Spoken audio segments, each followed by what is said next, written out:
Update on the Goblin Wars.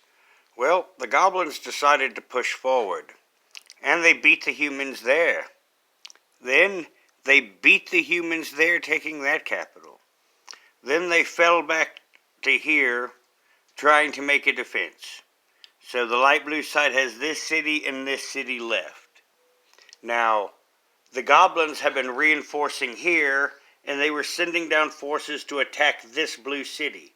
This blue city was sending reinforcements to reinforce that spot and has now just been cut off. It took the goblins 2 assaults.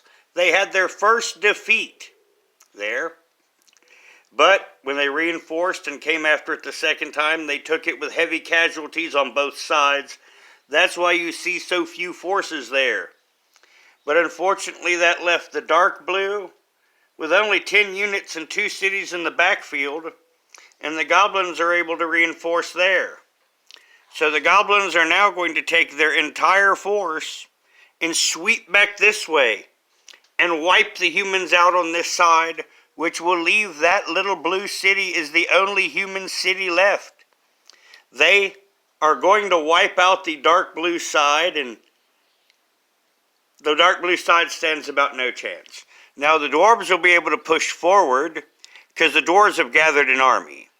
So that's why the goblins are going to push forward, because they can't wipe out the dwarves, but they sure can take out one of the human sides and then come back, and if they take out that, which only has a handful of units, and of course it'll have more by the time that they get there, but the dwarves will have to fight to save them.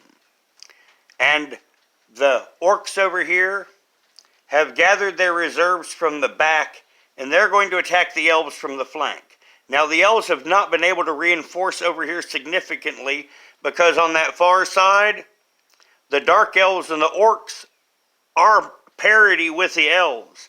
The elves cannot afford to bring any more forces over here. Now the dark elves will be upset because they were planning on attacking the elves straight forward, and the orcs have decided, you know what, the goblins are having so much fun, let's take those reserves that the dark elves wanted, and let's just go over here and wipe out the elves on the flank and then start pushing this way. Now, of course, that will force that front on the other side to stay as a static Cold War. But the orcs have taken it on their own, and they're going to attack the elves here, and then they're going to try to push into the flank of the elven lands. So it does not look good for the side of good around 100 years into the game. Well, actually, now it's probably about 140 years into the game.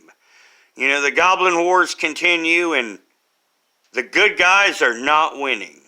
Now, everyone, please put your comments and any questions below.